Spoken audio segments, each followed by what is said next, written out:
YouTube, what is up? It is Neezy here, and I got that Master Yi to Diamond in 100 games or less guide. Listen to me, guys. Master Yi and this challenge was banned all the fucking time. There's nothing that low elo players hate more than Master Yi. I would show Master Yi on the pick intent, and people would ban him. They'd be like, yo, fuck Yi. I don't want to see that bullshit. I named myself Mr. Kanye West and showed the picture, and they still banned it. All right? So half the time Yi was banned. I still ran it up to Diamond, but I played Tryndamere as like a substitute Master Yi. I called him Trynda Yi. I ran the same jungle path, the same plan, went for Devourer and all that stuff that I'm going to show you in the guide. Just know, in this guide, you may not be getting Yi and carrying with Yi after you watch it, alright? Because low elo people will be like, no, I don't want to see that piece of shit in my game. Alright, I got the Mahtah YIIII runes and the Master Yi Masteries, alright? So we got a lot of attack speed. That's 35%, that's right.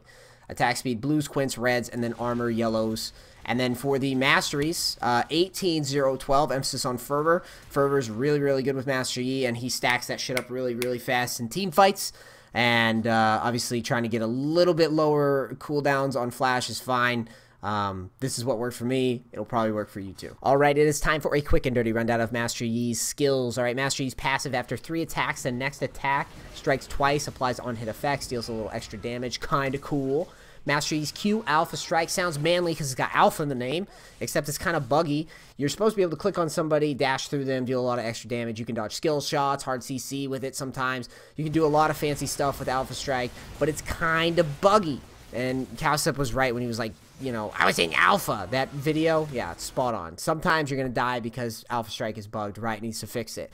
Master Yi's W, Meditate. Master Yi channels, goes nom nom nom nom nom nom, heals. Also, he takes 50% reduced damage when he uses it, so you can use it to dodge a lot of damage, quick burst damage if you tap it. You can also use W for an auto attack reset, which is really, really nice. Master Yi's E, Wuju style's got no cost, adds a little extra damage to your attacks, true damage. And then Master Yi's ultimate makes him run really fast, and then if you try to slow him, you see that cannot be slowed, cannot be slowed, cannot be slowed, all that bullshit.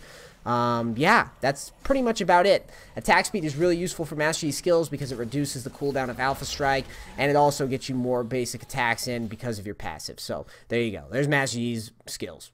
Alright, if you want to make Diamond with Master Yi, I have 3 basic rules for you. Rule number 1, plan your clear. Invades are going to happen versus a champion that's passively farming in the jungle for the first 6 levels. So if you don't think about them, or if you're not prepared for them mentally, it's going to suck. It's going to ruin your game. Master Yi's early game is very, very important to get off smoothly. Alright, number 2. Master Yi does not engage team fights. Wait for your team to go in, wait for your team to blow cooldowns, wait for some health bars to get low, then engage when you're team fighting with Master Yi, okay? And then lastly, if you can 1v1 anyone on the enemy team and dive them under turrets, then you need to stay the fuck away from your team and split push until you win or you lose.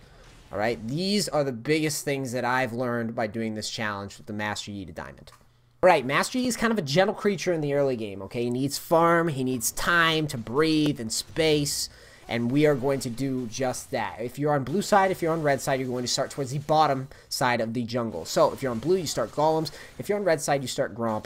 You're going to take just a machete, no pots, and a yellow trinket. Your goal is to clear the 4 camps that aren't buffs. You're going to skip the buffs, and along the way, you're going to drop your yellow trinket if you're facing like a Lee Sin or an Elise or some aggressive jungler that you think might invade you. So if someone tries to take any of your buffs while you're walking by, your team can rotate and hopefully help you. You're going to clear those first 4 camps back by a red smite, the skirmisher saber, and then go for the second clear. Finishing that second clear through the jungle, you'll have level 5, a red buff, and then hopefully a gank opportunity as you near level 6.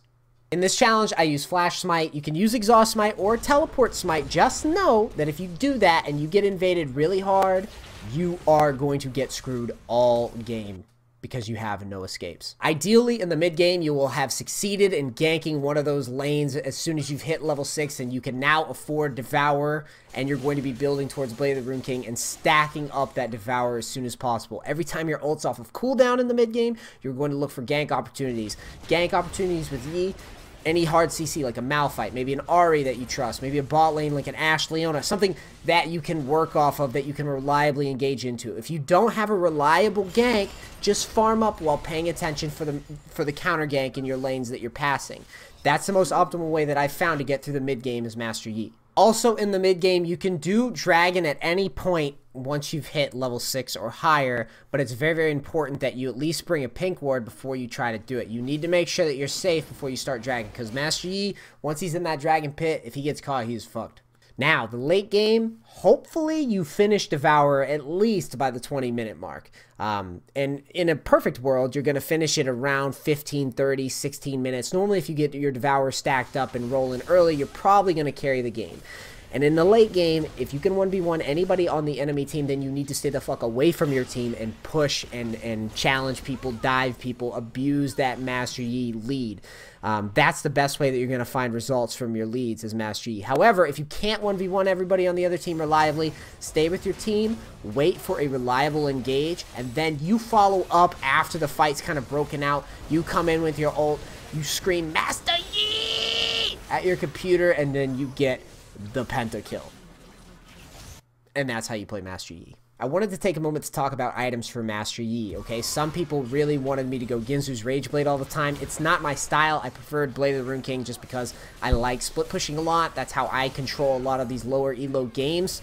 You can use Ginzu's Rage Blade, just know you don't have that active to dive as fast as you would with Blade of the Rune King, and you also don't have that active to escape unfavorable spots. Yi doesn't really have any way to escape if he doesn't have his ultimate, so, you know, you gotta weigh that pro and con. Do you want the extra damage all the time? A lot of people do, but just consider that, you know, for some of us, Blade of the Rune King is a pretty good option, and that's why I go with it.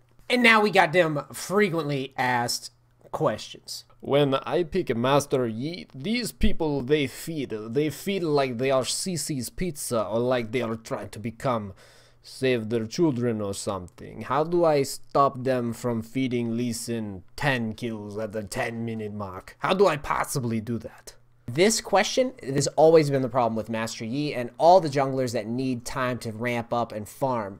If you're facing an early game jungler that gets a lot of shit done around the map, you might just lose before you come online as Master Yi. It's one of the pros and cons of playing the champion, and, you know, it's a risk that you are running by playing a farm-heavy jungler. I was hoping that maybe you could, like, go over top lane for me. Just look. I mean, you don't have to do anything. You don't have to do anything dramatic about it. You just can just touch base on a little bit. Just go over to top lane, Master Yi, just a tad bit, maybe, possibly. I didn't get to play as many games of Master Yi that I wanted to because of how often he was banned, but basically top lane, you take flash, teleport, corrupting pot, chill out, farm up, look for gank opportunities in mid or in your bot lane with that teleport once you hit level 6. You can't push it all because you're going to be punished. You do have a pretty strong level 1 cheese, but if you fall behind, you're fucked. Yes! Oh, it feels so good to be done with this guide. Guys, thank you so much for watching. As always, you know I sincerely appreciate it. We're nearing 40,000 subscribers. Can you believe it? Can you believe it? It's awesome. You guys, please like, share, subscribe. You know, all the YouTube bullshit. Comment, tell your friends, tell me fuck off, tell me I'm ugly. You know, all those just normal YouTube behaviors that we just love so much. Just remember Master Yi, you know, he's kind of a passive farming champion. Looks for opportunities around the map when he can get them. Sometimes you're going to lose because your team feeds, but most of the time, if you farm up, stay calm, find good spots to engage and get those multi-kills, you'll probably carry with Master Yi. Guys, again, thank you so much for watching, and yeah, I'm out. Peace, crackers.